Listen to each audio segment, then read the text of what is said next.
गोड लोणच्यासाठी मी 4 किलो आंबे घेतले आहेत। ते मी कापून घेतले।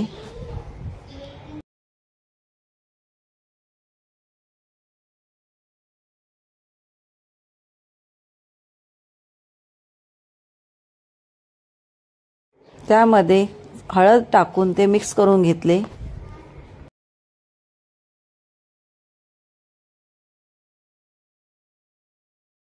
कडक उन्हामध्ये 2 तास वाळायला ठेवले। पातेले गरम करून त्यामध्ये तेल ओतून घेतले।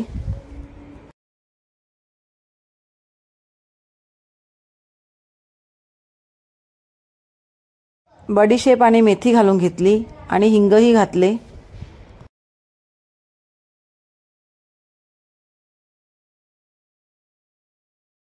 तेल गरम असतानाच त्यामध्ये राई गोळी, मिरची पावडर, बेडेकर मसाला आणि मीठ घालून घेतले।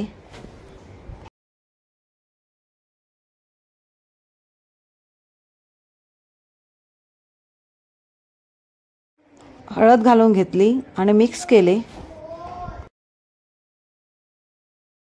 नंतर एका पातेल्यामध्ये गूळ घालून घेतला आणि तो वितळवून घेतला।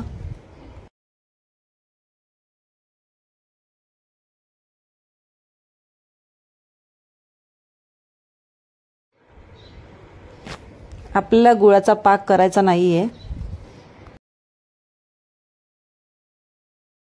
गूळ फक्त वितळवून घेतले आहे। आपला जो मसाला झाला आहे त्यामध्ये आंब्याच्या फोडी घालून घेतल्या।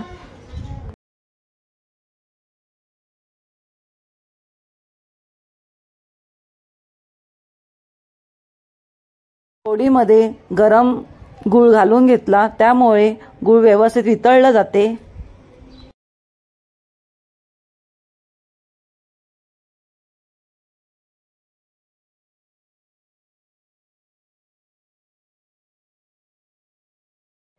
गूळ घालून झाल्यानंतर ते सर्व मिक्स करून घेतले।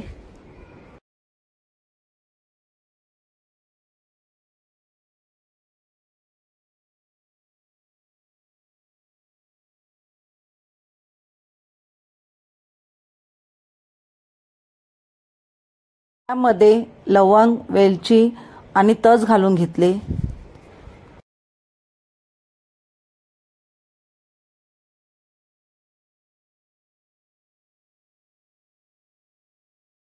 सात ते 8 तास थंड झाल्यानंतर काचेच्या बरणीत भरून घेतले।